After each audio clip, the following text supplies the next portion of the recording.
한국 가락이 이렇게 나오면 어깨가 자동으로 이렇게 들썩들썩 거려요. 그죠? 아멘도 안 하죠. 우리 속에 그 흥에 대한 DNA가 있어가지고요. 여러분, 한국 사람처럼 노래 좋아하는 민족이 없습니다. 얼마나 노래를 좋아하느냐면 노래방이 생길 정도로. 여러분, 돈 내고 노래방 가서 노래 연습하는 민족은 대한민국밖에 없습니다. 인정을 안 하시는 표정 같은데 사실 그게 사실이에요. 네, 그만큼 하나님이 흥을 주셔서, 그래서 참 우리 민족이 눈물의 역사 속에서도 이길 수 있었던 힘이 바로 그겁니다. 가슴에 담아놓지 않고, 왜 그의 가슴에 담아놓으면 그게 화가 되고 그 화병이 도지고 스트레스로 인해서 사람이 제대로 살 수가 없어요. 그래서 하나님은 그것을 풀 수 있도록 그런 저기를 주셔서 너무 감사한데, 오늘 귀한 찬양 좋다, 너무 감사해요. 여러분 크게 박수 한번 해주셔요. 수고하셨습니다. 감사합니다. 고교상 목사님의 사모님이 예배에 참석하셨다고 들었습니다. 어디 계시죠? 네, 우리 고교상 목사님의 사모님, 아이고, 사실 좀 몸이 저렇게 좋지 않으신데 오늘 예배에 오셔서 우리 사모님께서 여러분 건강하시도록 박수 한번 해주셔요. 감사합니다. 우리 군산 지역에 우리 군산 샤론 교회를 개척하셔서 목회를 하시는 우리 구선자 목사님, 또 우리 부군 되시는 장로님 함께 예배 오셨습니다. 여러분 박수 한번 해주셔요.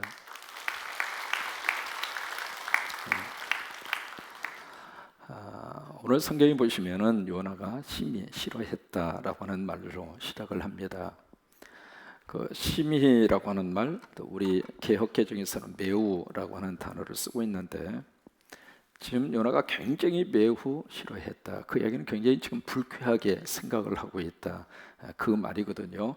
근데 그 원문 속에서 들어가서 보면은 싫어했다고 하는 그 말이 이성을 상실했다, 그 말입니다. 그러니까 어느 정도 지금 이 요나가 화가 머리끝까지 치밀어 올랐느냐면, 여러분 그런 상태를 가리켜서 뭐가 열렸다고 그러죠? 뚜껑 열린 거죠. 그러니까 이성적인 어떤 생각을 할 수 없을 정도로, 도저히 참을 수 없을 정도로 요나 자체가 지금 아주 그냥 어떻게 인사불성이 돼서 막 지금 대들면서 막 불평을 쏟아 놓으면서 막 싫어하는 그런 모습을 지금 보이고 있습니다. 그런데 지금 누구에게 요나가 지금 그런 모습을 보이고 있는 것이죠? 누구한테? 하나님한테.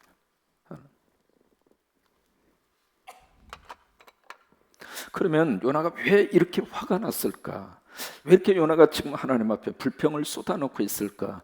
두 가지 잘못된 요나의 편협된 그의 생각 때문에 그런 거예요. 첫째는 지금 요나가 잘못된 믿음관을 가지고 있습니다. 첫째는 편협된 하나님의 심판관입니다. 이것 때문에 지금 요나가 화가 난 거예요. 지금 요나가 니느웨 성에 가서 사흘 동안, 하루 이틀 3일 3일 동안 단기 선교를 떠나는데, 그것도 3일 다 채운 것이 아니라 딱 하루 단기 선교를 했습니다. 단기 선교를 하면서 막 외치고 다녔어요. 외친 메시지의 내용은 40일이 지나면 이 성이 어떻게 하리라.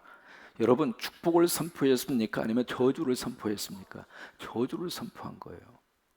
그래서 막 이제 선포를 하고 다녔는데, 요나가 입술로 그것을 선포하면서 여러분 하나 묻습니다. 정말로 그렇게 되기를 바랍니까? 아니면 그렇게 안 됐으면 좋겠다고 생각하십니까? 1번입니까? 2번입니까? 잘 들으세요. 40일이 지나면 이 성이 망합니다 라고 하는 그 메시지 선포를 하면서 요나의 마음속에 정말로 그 메시지대로 니느웨가 망했으면 좋겠다고 생각하십니까? 아니면 망하지 않았으면 좋겠다고 생각하고 있습니까? 1번일까요? 2번일까요? 2번이에요. 무슨 얘기냐면 자기 메시지대로 그냥 니느웨가 망했으면 좋겠어요. 그게 요나의 솔직한 심정입니다. 그런데 하나님의 심정은 그 메시지를 전해서 정말로 그 니느웨 성을 망하기 위해서 그 메시지를 전하는 것일까요? 아니면 그 메시지를 통해서 살리기 위한 것이 하나님의 목적일까요? 살리는 거예요. 잘못한 자식이 있으면 매를 들잖아요. 그 매를 들어서 그 자식을 치면서 죽이기 위한 목적으로 두들겨 패는 부모 있으면 양발 벗고 일어나 보세요. 그런 부모 없단 말이죠. 그 외치는가 깨달으라고, 외치는가 제대로 살라고. 왜? 그래야 그 인생이 펼쳐지니까. 왜? 그 인생 속에 뭔가를 얻으면서 살 수 있으니까. 이제 그런 부모의 심정처럼 하나님이 그 심정으로 요나를 보내서 그 메시지를 전하라고 한 거예요. 여러분, 메시지 가운데 뭔가 이렇게 퍽퍽 찔리는 메시지가 있습니다. 그 메시지를 전할 때 그 메시지를 전하는 목사도 그렇게 기분이 좋은 게 아닙니다. 그래도 그 메시지를 전해야 돼요. 그래서 그 메시지를 전하는 하나님의 목적은 죽이기 위한 것이 목적이 아니라 그 메시지를 듣고 뭐 하라고? 우리 가장 많이 쓰는 말이 있잖아요. 뭐 하라고? 회개하라고. 이 회개라고 하는 말은 헬라어로 메타노니아라고 하는 그 단어를 쓰는데, 그 말의 뜻이 뭐냐면 이렇게 가던 길에서 완전히 180도로 돌아서서 가는 것, 그게 회개입니다. 이게 회개는 3대 요소가 있어요. 첫째로 지적인 요소가 있어요. 깨달아야죠. 뭐가 잘못됐다고 하는 것을 알아야 되지 않겠어요? 그 다음에 두 번째로 정적인 요소가 있습니다. 내가 잘못한 것에 대한 감정적인 표현이 있는 거예요. 눈물로 나오든지 통곡으로 나오든지. 그 다음에 세 번째로 회개의 마지막 결론이 바로 무엇이냐면 의지적인 요소입니다. 그 의지적인 요소라고 하는 것은 더 이상 안 하는 거예요. 그게 회개입니다. 우리가 잘못 생각하는 경우들이 없지 않아 있거든요. 지적이고 정적인 요소는 참 많은데 회개 속에 의지적인 요소가 부족한 거예요. 늘 마음속에 반복하는 거예요. 그래서 마음속에 무슨 생각을 하느냐면 이러면 안 되는데, 이러면 안 되는데, 안 되는 줄 알면서 왜 그랬을까? 안 되는 줄 알면서 왜 그랬을까? 계속 그 노래만 부르고 있는 거예요. 그것은 아직 회개가 안 된 거예요. 하나님이 지금 요나의 그 메시지를 듣고요, 여기 요나서 2장 끝부분에 그들을 한번 보세요. 하나님의 뜻을 돌이키신 이유를 요나서 3장 10절에 아주 분명하게 말씀을 하고 있습니다. 3장 10절에 보시면 하나님이 그들의 행한 것, 곧 그 악한 길에서 돌이켜 어떤 걸 봤어요? 떠난 걸 본 거예요. 이게 완전히 100% 회개한 거예요. 그러니까 완전히 그 사람들이 범죄의 그 자리에 더 이상 주저앉아 있지 않고 그 자리에서 떠난 거예요. 그것을 하나님이 보셨어요. 다시 말해서 회개가 완전히 이루어졌다고 하는 것을 하나님이 확인하신 거예요. 그리고 나서 하나님이 뭘 돌이켰어요? 뜻을 돌이키신 거예요. 지난주 설명을 드렸죠. 이게 뜻을 돌이키셨다. 이것은 히브리어로 나함이라고 하는 뜻입니다. 이것은 마음이 놓이고 안심이 됐다, 그 말이에요. 그래서 하나님이 마음이 놓이고 안심이 돼서 그들에게 내리려고 했던 그 재앙을 10절 그 부분에 보시면 어떻게 해요? 내리지 아니하니라 그랬어요. 그러니까 그들 속에 이제 완벽한 회개가 이루어지게 됐잖아요. 근데 요나의 마음속에 지금 뭐가 있느냐면 철저히 그렇다 하더라도 하나님은 심판해야 된다. 이게 요나의 생각이에요.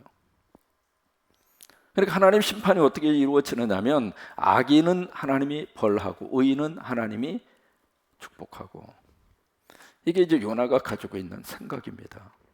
그런데 여기서 중요한 게 의인과 악인의 기준입니다. 누가 의인이고 누가 악인인가?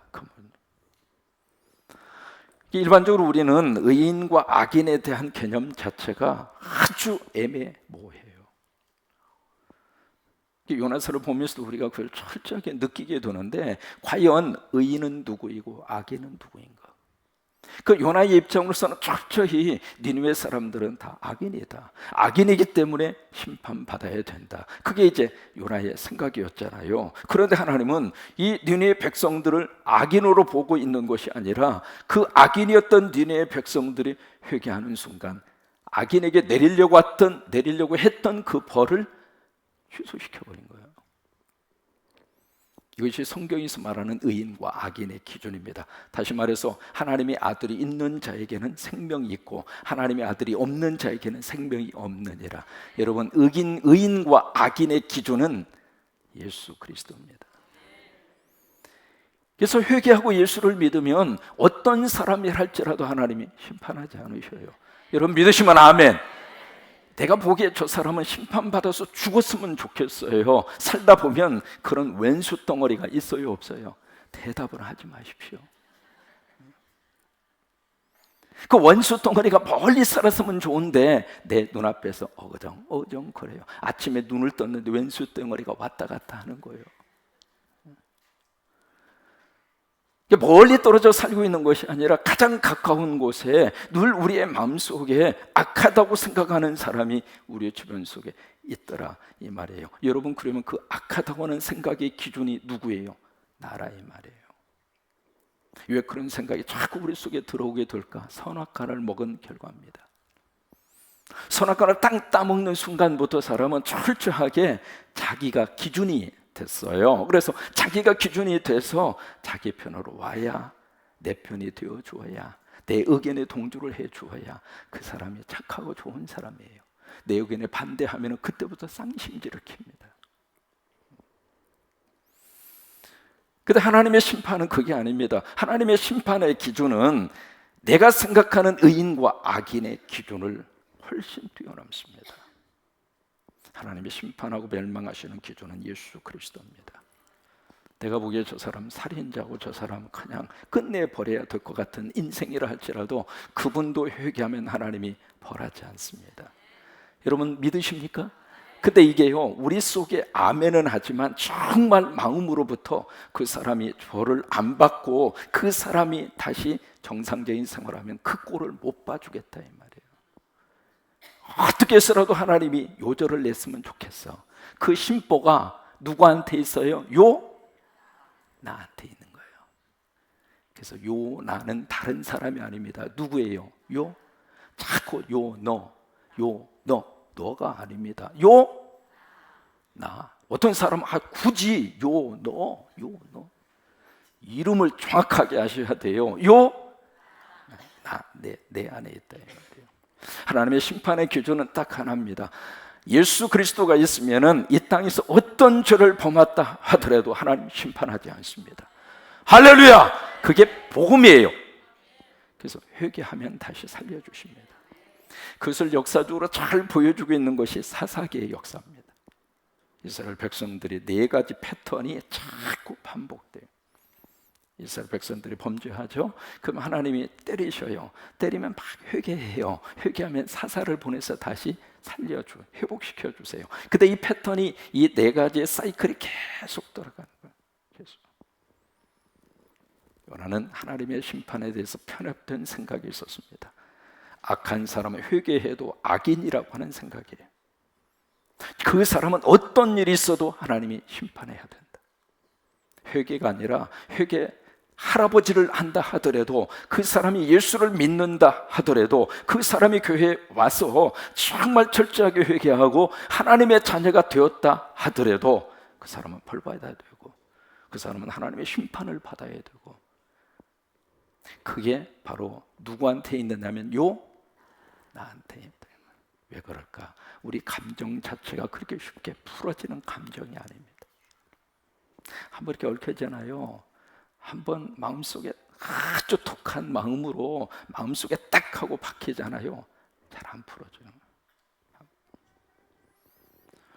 제가 아는 성목사님이 저쪽 남미 브라질에서 이민 생활을 하시다가 LA 지역으로 오셨어요. 오셨는데 브라질 지역에 그분들이 가장 많이 하시는 것이 뭐냐면 이 의류 사업을 많이 하세요. 근데 브라질에서 목회를 하시는데 어느 한 분에게 가슴 맺힌 사연이 딱 걸린 거예요. 그래서 이 목사님인데 재단 앞에 딱 엎드리면 이게요, 가슴 속에 완전히 콕 하고 이렇게 박혀 있어가지고 기도가 안 되는 거예요. 괜히 그 사람 얼굴이 왔다 갔다 하고 묵상도 안 했는데 왔다 갔다 하는 거예요. 그러면 그 사람이 얼굴이 너무 크게 막 크로즈업이 돼서 막 이렇게 몰려오니까 기도도 안 되고 답답하기도 하고, 그러다 보니까 결국 누구만 손해냐면 그 사람은 브라질에 살고 있고 이 목사님은 LA에 살고 있고, 그러면 내가 지금 속상한다고 그래서 브라질에 살고 있는 사람이 뭐 밥을 못 먹어요? 정상적인 생활을 못 해요? 아니면 쫄딱 막 있어요? 나하고 상관이 없단 말이에요. 그런데도 불구하고 내 가슴 속에는 그 사람이 너무 깊이 응어리진 모습으로 이렇게 있으니까 목회가 안 되는 거예요. 그래서 말씀을 읽다가 도전을 받았어요. 70번씩 7번이라도 용서하라.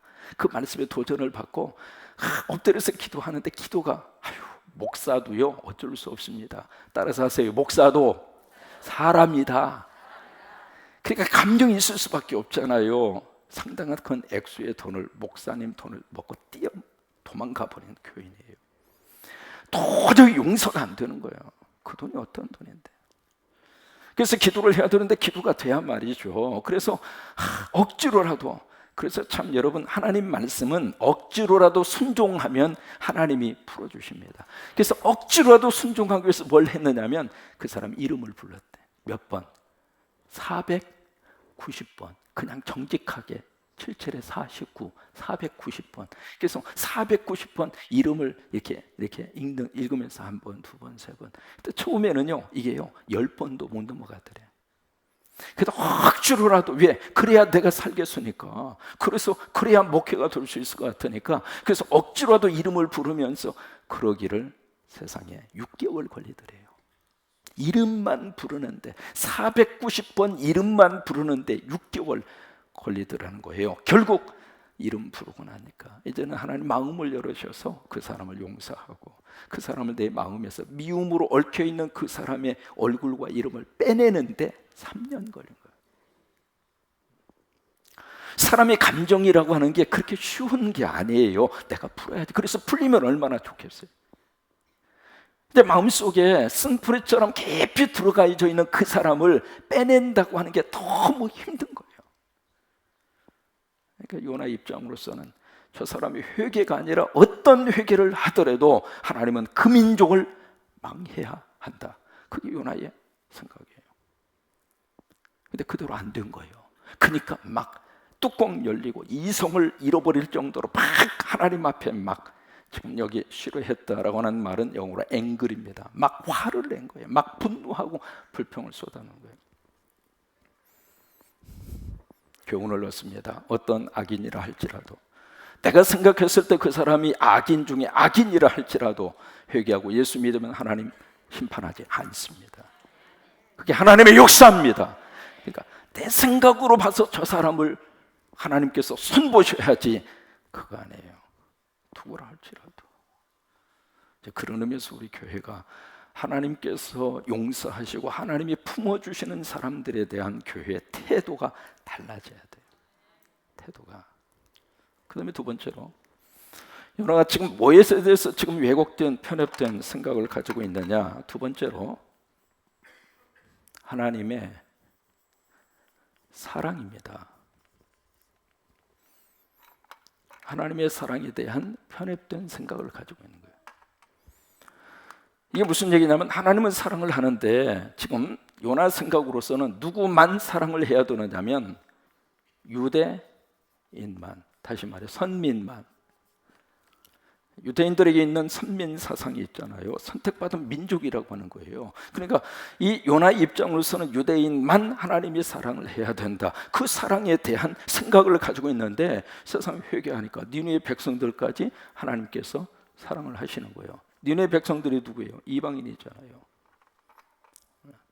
그러니까 이방인까지 사랑하는 그 하나님의 사랑에 대해서 요나가 받아들일 수 없는 거예요. 하나님, 그건 아니지 않습니까? 이렇게 한번 바꿔볼까요? 여러분, 교회 안에 있는 사람만 하나님이 사랑해야지, 왜 교회 밖에 있는 사람까지도 사랑해서 비가 올 때에도 여기 성광교회 여기만 비 쏙 내리고 나머지는 비를 한 방울도 안 주고, 여러분, 그래야 되지 않아요? 햇볕을 주실 때에도 포커스로 딱 맞추어서 우리 성광교회 교인들 뒷뜰에 채소밭 거기만 햇볕을 쫙 띄고, 그 옆에 있는 집은 전혀 햇볕을 안 줘. 왜? 교회 나오지도 않고 하나님 믿지도 않고 헌신하지도 않고 선교도 안 하고 있고 바자 위에 참석도 안 하고, 그러니까 그 사람은 미우니까 하나님이 떡 찍어가지고 아예 그 집은 하나도 주지를 않아. 여러분, 그래야 하나님의 사랑이잖아요.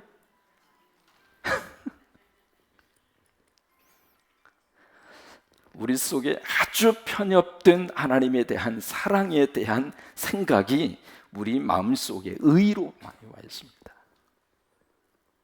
내가 새벽 기도하기 때문에 하나님이 나를 더 사랑해 주셔야 된다고 생각하고 있고, 내가 목사이기 때문에 하나님이 더 큰 사랑을, 나에게 특별한 사랑을 베풀어 주셔야 된다, 그렇게 생각을 하는 생각이 내 가슴 속에 있을 수가 있고, 아니에요. 하나님은 모든 인간, 창세기 1장에 보시면은 사람을 창조하실 때 누구 형상으로? 그 사람이라고 하는 말이 예수 믿는 사람 조건이 없습니다. 이 세상의 모든 사람들이에요. 그게 하나님의 사랑입니다. 그래도 요나는 유대인만 사랑해야 할 하나님이 왜 이방인에게 관심을 보이고 있고 이방인까지 사랑하느냐, 그 말이에요. 못 봐주겠다 이거예요. 그래서 요나가 뚜껑 열린 거예요. 그러면서 뚜껑 열린 것으로 끝나지 않습니다. 3절에 보면 좀 더 적극적으로 나갑니다. 3절에 보시면 여호와 영원하건대 이제 내 생명을 거두어 가소서. 무슨 말입니까 지금 이게? 살려달라는 말이에요? 죽여달라는 말이에요? 누구한테?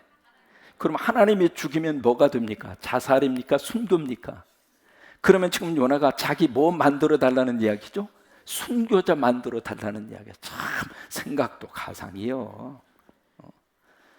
그러니까 자기 스스로가 자기 목숨을 끊는 것이 아니라 하나님이 나를 죽여 주옵소서, 그러면서 하는 말이 사는 것보다 죽는 것이 내게 나음이니이다. 그럼 여러분 보세요. 이 요나의 기도를 들으시고 바로 와가지고 요나에게 배락을 쳐가지고 요나를 하나님이 죽여버렸습니까?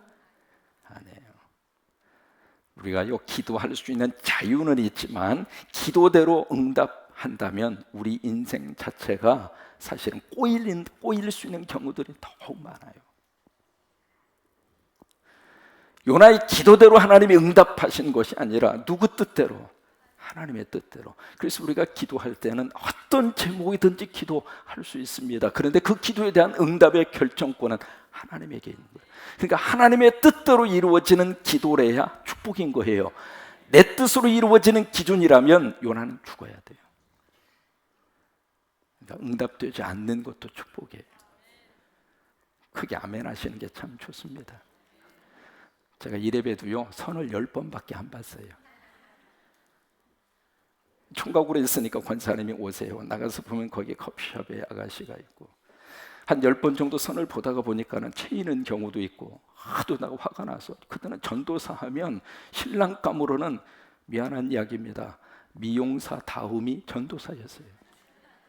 그 정도로 인기가 그 당시에는 참 없었어요. 그래가지고 딱 가서 목회할 거예요. 신학하고 있어요. 그러면은 아예 쳐다도 안 봐. 인상 팍 쓰고 쓰디쓴 커피나 마시면서 홀짝홀짝거리다가, 그러면 나도 안 하려면 바로 이게 한 서너 번 내가 이렇게 빠꾸를 맞다 보니까 나도 화가 나가지고 나도 한번 빠꾸 내보자 해가지고 의식적으로 나도 몇 번 빠꾸 냈어.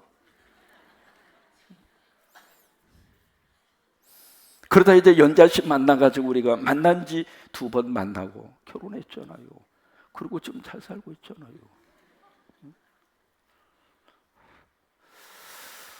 이게 참 우리의 삶 속에서 참 묘한 그런 생각이 드는 거예요. 내 뜻대로 이루어지기를 바라는 소망이 있지만 사실은 그 뜻보다도 더 큰 뜻이 하나님의 뜻이에요. 그래서 마지막 기도의 결론이 내 뜻대로 마옵시고 아버지의 뜻대로. 시작. 왜요? 그 응답이 최고로 좋은 응답, 최고로 좋은 응답이에요. 최고로 좋은 응답이에요. 그래서 결국 요나에게 다시 한번 하나님의 생각을, 하나님의 마음을 알 수 있도록 요나에게 현장 학습 교육을 하나님이 시키십니다. 그게 유명한 그 박넝쿨 사건이에요. 오늘 말씀 묵상하면서 무슨 생각이 들었느냐면, 참 사람이 불평하고 살기는 참 쉽구나. 하나님의 뜻이 이루어지는 그것에 대한 깊은 어떤 그 생각과 믿음의 생각보다는 내 뜻대로 되지 않았다고 하는 그 사실 때문에 우리는 쉽게 불평하고 쉽게 원망하고 쉽게 하나님 앞에 삐치고 따지는 경우들이 너무 많다고 하는 거예요. 언제가 말씀드렸습니다. 남아프리카 공화국 하면 떠오르는 사람은 넬슨 만델라입니다. 그 사람이 백인이 그 당시에 아프리카 공화국, 아프리카 전체를 통치하고 있었으니까 그래서 원래 이분이 민권 변호사입니다. 그래서 막 민권, 인권 그 문제 변호를 하다가 구조적인 문제가 있는 거예요. 여러분 스트럭처럴 이빌이라고 해서 구조적인 악이 있거든요. 그 구조적인 악이라고 하는 것은 일반 사람들은 어때 뚫고 나갈 수 있는 길이 없어. 그래서 사회적으로 구조적인 악의 틀 속에 딱 갇히면 어쩔 수 없이 내가 죄를 범할 수밖에 없고, 구조적으로 가난하게 살 수밖에 없고, 구조적으로 그냥 갑질 당하는 사람들에게 짓밟힐 수밖에 없고, 그런 스트럭처럴 이빌이라고 해서 구조적인 악이 있단 말이에요. 여러분, 우리 한국 사회에도 구조적인 악이 없으면 좋겠는데 없다고 말 못해요. 그래서 넬슨 만델라가 이래서는 안 되겠다, 이 구조를 깨자. 그래가지고 이제 백인 정부를 향하여 하다가 쿠데타로 잡히게 되잖아요. 그래서 44살 때 이분이 감옥에 들어가게 되는데, 감옥에 들어가면서 이 사람이 종신형을 받습니다. 종신형을 딱 사는데 그 감옥 속에 들어가서 독방에 갇히기도 하고, 감옥에 들어가서 결핵을 앓게 돼요. 그 결핵 질병을 앓으면서 그것 때문에 동료들이 죽어가고, 자기 사랑하는 자녀가 자기 앞에서 죽고, 뭐 그런 아픔을 계속 겪으면서 이 넬슨 만델라 이분이 그 독방에 갇혀가지고 막 견딜 수 없는 거예요. 도대체 내가 사람을 죽여서 뭐 했어? 이 구조 자체를 좀 바꿔보려고 인권운동한 것밖에 없는데, 사람을 이렇게 독방에 가두어 놓고 햇볕도 들어오지 않는 이곳에서 평생 종신형을 살아야 돼. 그러니까 이게 도저히 견딜 수 없는 거예요. 막 미칠 지경으로. 그러다 보니까 그게 막 분노와 복수심으로 막 차오르면서 이 백인 놈들 말이야, 전부 다 눈에 띄기만 하면 다 죽여버리겠다고 하는 그런 복수심의 마음이 가득하게 그렇게 차면서, 그게 어디까지 가느냐? 하나님까지 가는 거예요. 하나님을 향해 막 원망하는 거예요. 근데 그 원망 섞인 푸념을 하면서 투정을 벌이는데, 그때 하나님이 주시는 응답이 용서해라. 그 응답이 떨어졌는데 무슨 놈이 용서가 됩니까? 하나님 제정신입니까? 하나님이 내 입장 대봐요. 용서가 되는 거예요. 그래서 막 몸부림치다가 결국 하나님 앞에 항복을 합니다. 사람은 말이죠, 하나님하고 씨름을 해서 도저히 안 되는 막다른 지점에 딱 도착하면 둘 중 하나입니다. 하나님 앞에 항복을 하든지 내 인생을 끝장내든지. 하나님 앞에 항복한 거예요. 그 하나님의 음성을 받아들이고 해서, 그래, 내가 용서하자. 이게 내가 사는 방법이다. 그래서 용서하고 나니까 참 묘하게 마음속에 불평이 없어지더래요. 용서되지 않는 상태에서는 불평이 없어지지 않습니다. 그러고 나니까 어떻게 변화가 됐느냐면 입에서 감사가 나오는 거예요.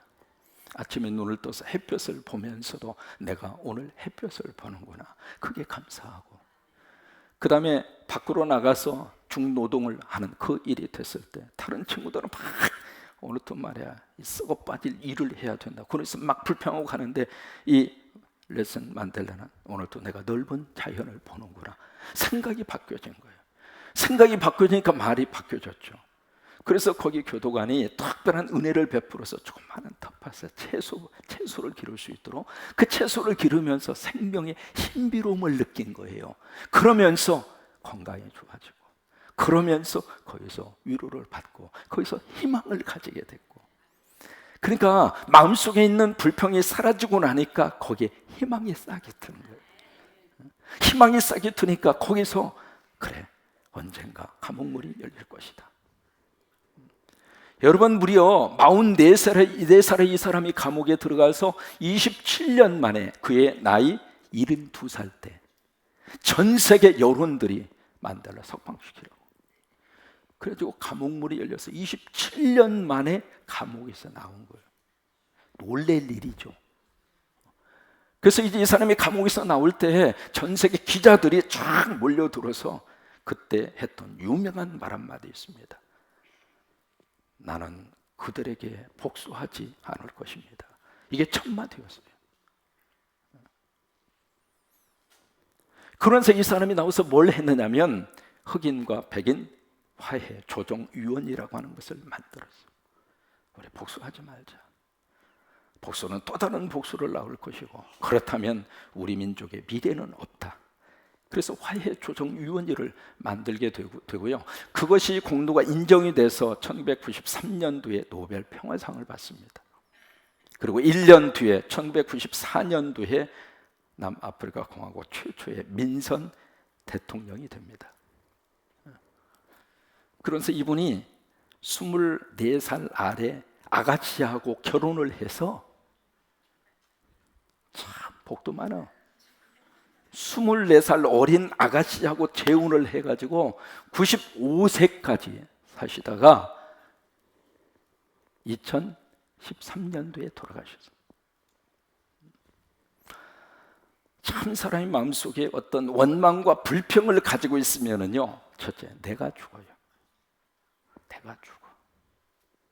그러기에 하나님 앞에서 우리 마음을 다 풀어주시기를 바라고, 살고 봐야 될 거 아닙니까? 내가 가슴에 품고 있으면은 밥을 먹어도 소화도 안 되고, 저녁에 잠이 도망간 다음에 자꾸 이게 묵상하기 싫은 사람은 더 깊이 묵상이 됩니다. 좀 나가줬으면 좋겠는데 이 속에서 안 나가는 거예요. 그놈의 새끼 말이야, 내 인생을 이렇게까지 아프게 할 수 있느냐 말이야. 내가 그 사람 만나지 않았더라면, 그때 내가 욕히지 않았더라면 내가 이렇게 살지는 않을 것인데, 그 생각에 이게요, 묵상의 깊이가 너무 깊이 들어가는 거예요. 그러니까 그 뿌리가 깊어질 수밖에 없는 거예요. 하나님 우리를 도와주셔서 그 원망과 불평의 쓴뿌리를 다 뽑아주시기를 바라고, 그래서 정말로 하나님의 뜻을 다시 한번 바라보면서 우리 삶 속에 하나님의 은혜의 빛이 쫙 조에 들어서 이제 그 불평과 원망이 오히려 감사로 바꾸어지는 축복의 역사가 함께할 수 있게 되기를 주의 이름으로 축원합니다. 참 묘해요. 행복은 감사의 문을 통해서 들어오고 원망과 저주는 불평의 문을 통해서 들어온다. 맞는 얘기예요. 맞는 얘기. 그래서 이 요나 선교사 같은 경우에 생각을 조금만 바꾸면, 그래, 내 설교 듣고 저분들이 하나님의 음성을 듣고 회개하니까 얼마나 감사하냐고, 선교 결과가 지금 얼마나 좋아요. 그러면 하나님 감사합니다. 내가 미처 그 생각을 못했습니다. 그러면서 선교 결과에 대해서 너무 감사하고 오히려 하나님의 영광을 드러낼 수 있는 너무 좋은 그런 결과 앞에 잘못된 자기 생각 때문에 뚜껑이 열리고 정신을 잃을 정도로 막 불평하고 원망하고, 오늘 오후 시간에 여러분 모두를 하나님이 만져주시기를 바라고, 그래서 우리 마음속에 있는 깊은 쓴뿌리를 주님이 다 제거시켜 주셔서, 쉽지는 않습니다. 하루 이틀에 되지는 않습니다. 그러나 다시 한번 우리가 깊이 생각하고, 이러면서 내 인생 끝낼 것인가? 그러긴 싫잖아요. 그렇다면 오늘부터 이 메시지를 듣고 남은 내 인생이 정말 예수 그리스도 안에서 편하게 좀 살고 싶고, 그냥 감사하고 살고 싶고, 그런 놀라운 역사가 우리 가운데 충만하게 임하시게 되기를 주의 이름으로 축원합니다.